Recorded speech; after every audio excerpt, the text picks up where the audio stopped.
This was a tremendous effort. And I want to thank specifically, first and foremost, the mayor for allowing us to be here in City Hall and do this press conference, and for all the support that you've given us and the team.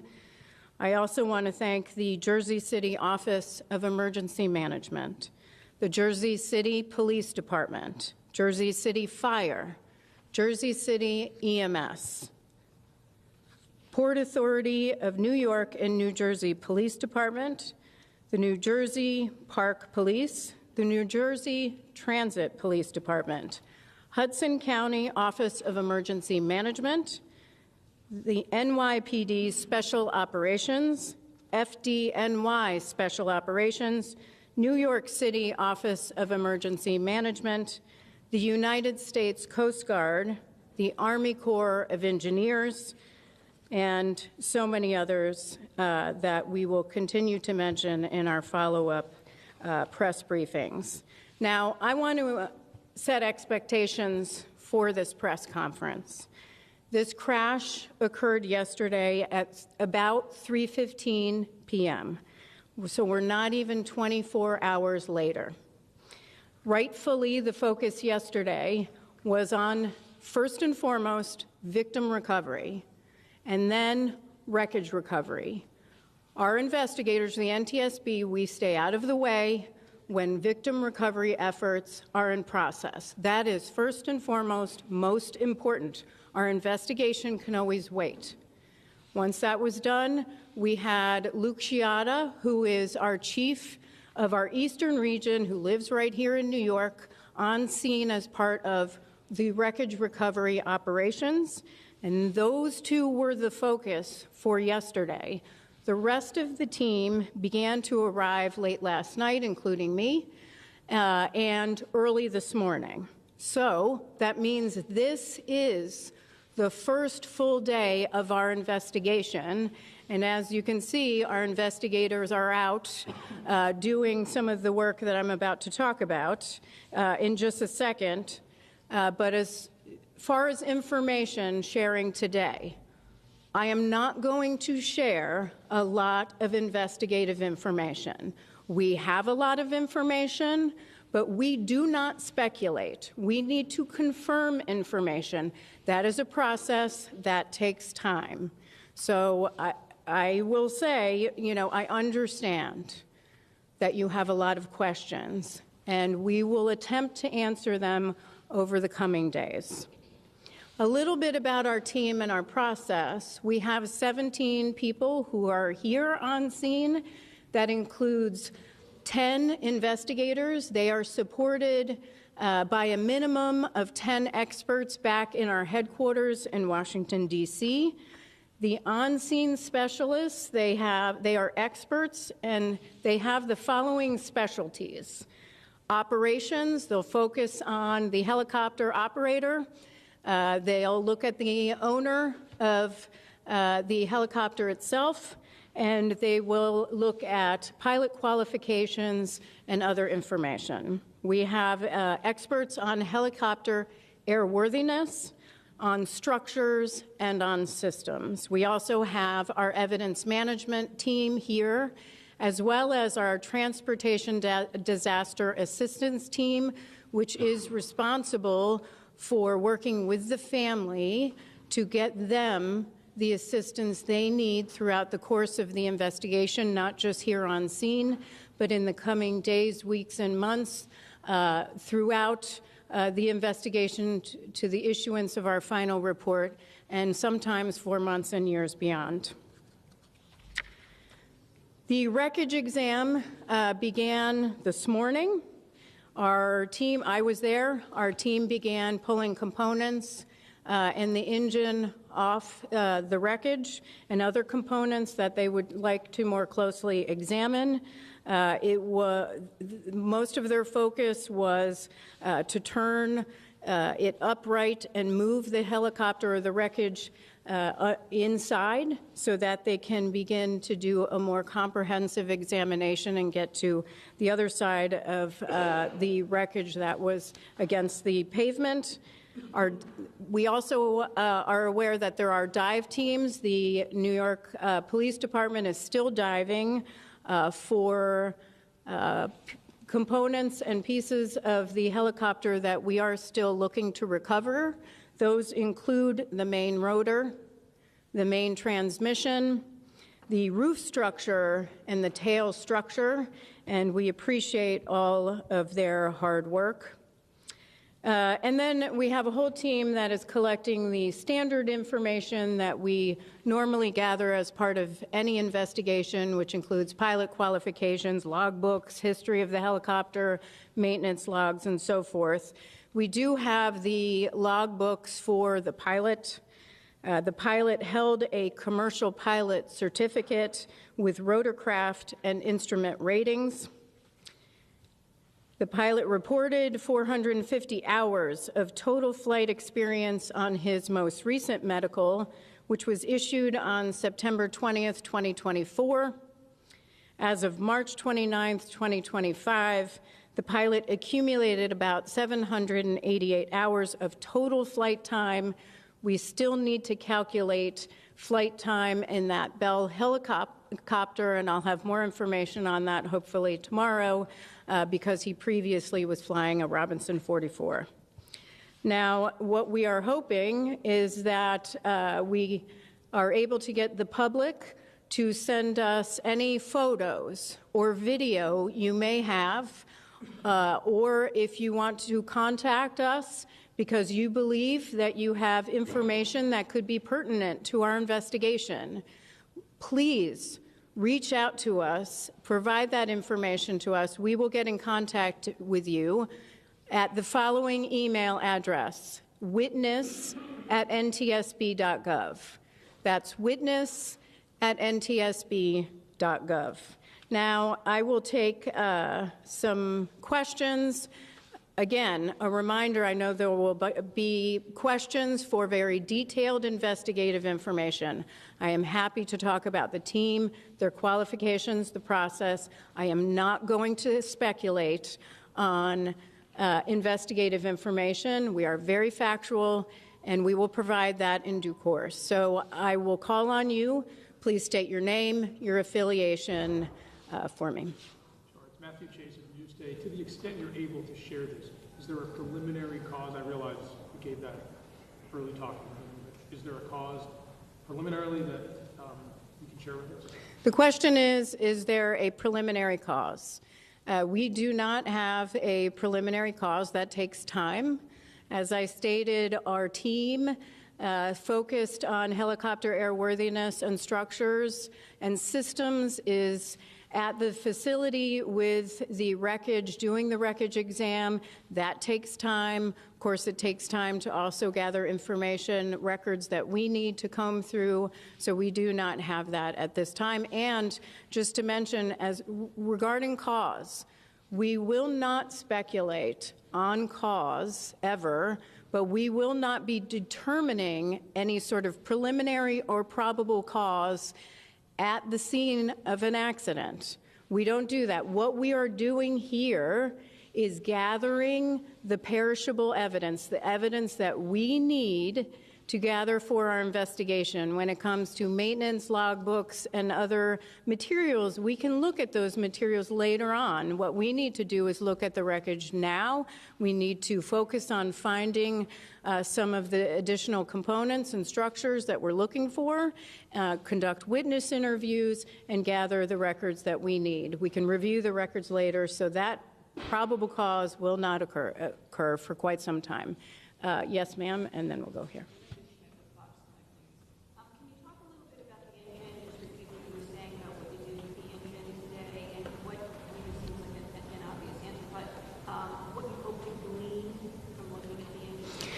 So the question was what we were doing with the engine. Nothing that we would not normally do as part of our standard investigation, where we would have wreckage and we'd start separating some of the components that we always look at. That's standard in our investigation. Of course, we'll have a team that always looks at engines or power plants to evaluate them as in standard course of our investigation. So nothing in particular.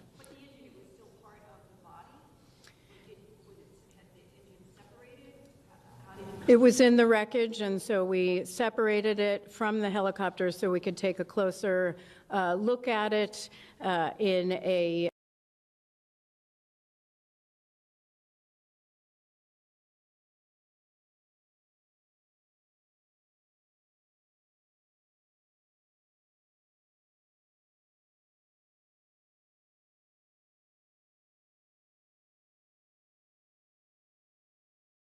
yes.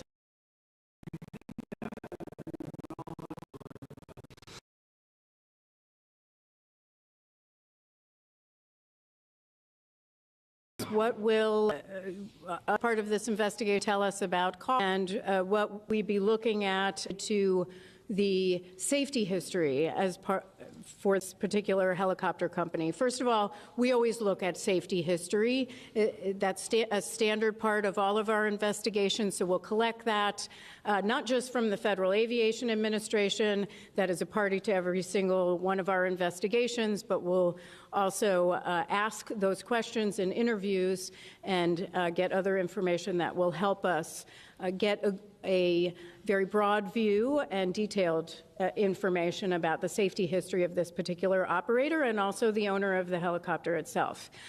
With respect to what will it tell us on scene about our investigation, the evidence right now, everything is on the table. We don't rule anything out. We take a very detailed and comprehensive view, and it's way too early in the investigation. It will be too early on scene. That's much later in the investigation. Yes, ma'am.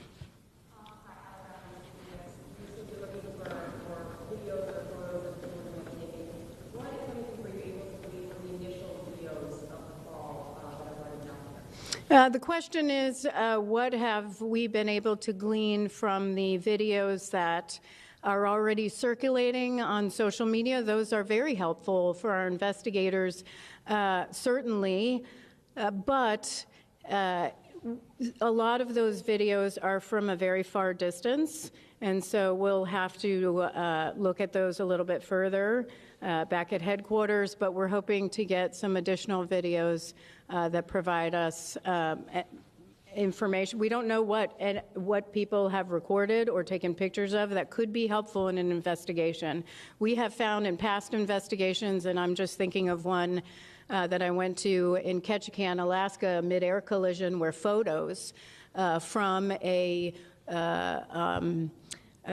somebody who was on board one of the airplanes helped us significantly in our investigation. So it can be very key parts of our investigation. So for anyone who didn't hear my previous request, please send us any sort of videos or photos or information you'd like to share with us at witness@ntsb.gov. Yes, ma'am. I know when you do these investigations, you also come out with recommendations. I mean, knowing the history of these crashes so far, are there any thoughts that you have in terms of regulating this industry even before looking at this particular crash, just based on the amount of crashes that are taking place with these sightseeing helicopters in general? There's a lot of debate on whether they should operate at all.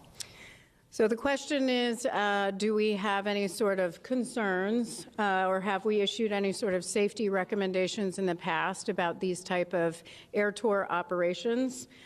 We have. Actually, we did. So this particular operator was governed under Part 135 of the Federal Aviation Regulations, but this particular operation was under Part 91. All air tours are. We have issued an entire report on Part 91 operations with respect to revenue passengers. We believe in one level of safety strongly, and that may not look like regulation for a major commercial airline, but we do believe that they should be regulated. We have issued recommendations in the past on recorders, crash-resistant recorders. We've issued numerous recommendations on safety management systems, on particular regulations for Part 91. It's too early to say what we would recommend as part of this investigation. However, this is a concern that we've raised for a number of years. Certainly we raised this after the Fly Nyan crash, And in a specific report that we have online at ntsb.gov focused on Part 91 revenue passenger operations. And so I would direct you actually to that report. It was very comprehensive about our recommendations, specifically about air tour operators. And if you can't find that, our media relations team can help provide that information, because we did issue a set of recommendations to improve safety in this area.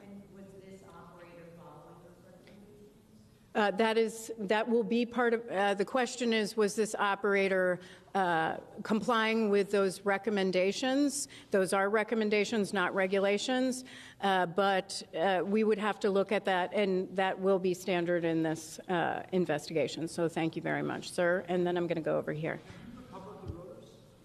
Have we recovered the rotor? We are looking for the main rotor and the tail rotor right now.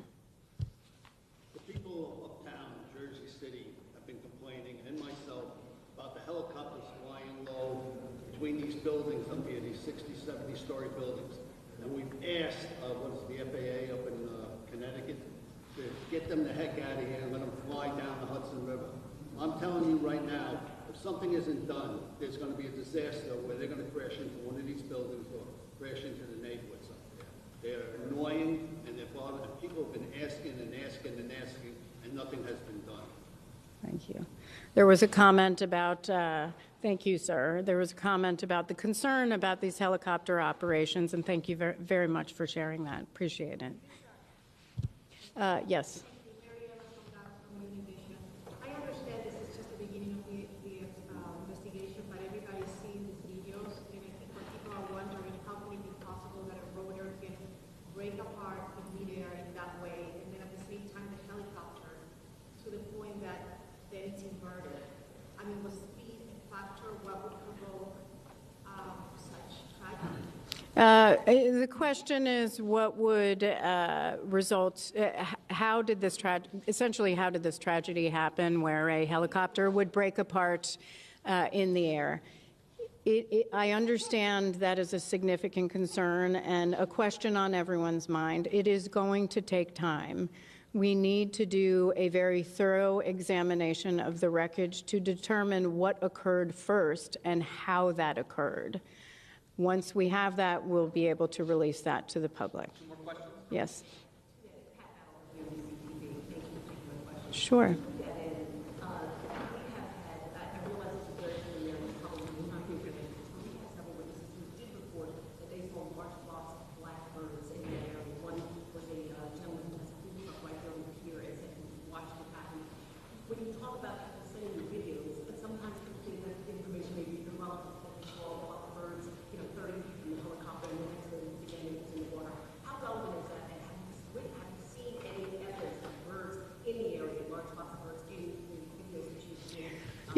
Yeah, great question, because I think sometimes people are reluctant to really reach out to us because they may not think something is relevant to our investigation. So the question was on reports of a large flock of birds in the area shortly before the crash. We are aware of those reports. We discussed it this morning. It's something we will be looking into. What I will say to the public, if something struck you as different, or maybe you paused, or it crossed your mind that maybe it's something you would like to share with our investigators, there's no downside, please, in sharing that information with us. You can be very helpful in providing that investigative information to the NTSB. So again, witness at ntsb.gov. Even if you think it's irrelevant, please send it in. Yes, sir. Hi, Stephen Nesson, WNYC Radio. You said there are 17 people on site here working on the investigation and 10 in D.C. Is that how many people you would typically have for a helicopter crash investigation? Is that the same number, for example, during the Flynon helicopter crash, or have cuts at the federal government reduced your number of investigators? So the question is, the 17 investigators here and 10 who are supporting back home, but the 17 personnel here, 10 of which are investigators, is that typical for an investigation like this? how would it compare to Fly Nigh-On, and would it be less as a result of any sort of cuts to the agency? First of all, let me address the agency. We have not experienced any personnel losses other than typical retirements in our agency. Our agency has been provided with, by the administration, thank you, an exemption from the deferred resignation program. We got a hiring exemption for several investigative positions within each of our transportation modes, so we can bring our numbers up to help us in our investigation, and that is critical. So we have not suffered in any way. With respect to comparison on Fly Nigh-On, I don't know how many investigators were here on Fly Nigh-On. Certainly our media team can provide that to you. It really isn't... What I will say for our investigations is when an accident occurs, we look at what might be areas we want to look into. How many people can we send based on the rest of our workload? And because we have a pretty heavy workload right now, and that is the decision making that goes into what expertise do we need and who do we want to send. That is what feeds into that, so it might vary depending on the investigation. Okay, that is the end of questions today. What I will ask is that you monitor X, which is NTSB_newsroom, and also NTSB.gov, which is our website, which will have updates on future press conferences. Thank you so much for your time. All right, that's Jennifer Homendy, the chair of the National Transportation Safety Board, briefing reporters and the public in Jersey City, New Jersey, right where the helicopter went down yesterday in the waters of the Hudson River. Just a couple of things she said, emphasized very preliminary moment. The NTSB does not speculate at this point, of course. She talked about the investigation. She did mention that the pilot, Sean Johnson, had 788 hours of flying experience. Not sure how much in that particular helicopter, but she also described the sweeping investigation at this point, from the airworthiness of the craft to the owners, to the pilot, all kinds of things. And so for more, let's bring in our transportation reporter, Sam Sweeney. Our Morgan Norwood is at the scene, and our aviation analyst, John Nance, is with us as well. So first, to you, Sam, what do you cover the NTSB quite a bit? That's to be expected, how she spoke about it today, but did you glean anything there? Everything is on the table, Terry, and they are going to look at every single part of this, and they want to hear from the public. If you think you know something, if you saw something, you heard them talk about birds, did this play a part in it? They will, be looking for feathers in these parts. And as she mentioned, some of those parts still have not been found. And that's, again, what we were talking about earlier. Some of those perishable items, they are all trying to collect right now. And you also heard her say how many people are assisting in this investigation, taking it very seriously, and, again, not ruling anything off the table. Right, that's their job and the way they can do it best. Morgan, let me go to you there at the scene. Look, one of the things that Jennifer Homendy mentioned is that eyewitness accounts are critical here. People saw things and maybe saw things. You mentioned birds at one point. If you saw something, she wants people to come forward. What are you hearing there? Yeah, those eyewitness accounts are going to be critical. She talked about how valuable the video, multiple videos that they've seen thus far have been in terms of being able to make out what happened the seconds before, maybe the seconds after. But any eyewitness accounts, any tips, any information, you heard the NTSB chair, they're pretty much plead for information. She did talk about how limited some of these videos are in terms of maybe determining a little bit of distance, but that's why aggregating all of this data is going to be critical when it comes to piecing together what really went wrong over the Hudson River yesterday. Terry? Absolutely, Morgan. And John, let me turn to you. Sam had mentioned that they're still looking for pieces. Jennifer Homendy mentioning the rotor, the main transmission, the roof structure, the tail structure. It sounds like a lot of stuff is still down there, and it sounds like it'd be critical. It could be critical. The thing is, you never know when you're in an accident investigation in that phase trying to recover the damaged material. It might be one bolt, it might be one screw that would give you the key to finding out what exactly happened. And this is going to be a metallurgical accident, I think, in terms of what exactly happened, what failed first, what failed second. It's going to take the world-class capability of the NTSB metallurgists. They are world-class, no question about it. John Nance, Morgan Norwood, Sam Sweeney, thanks very much. Thanks. So,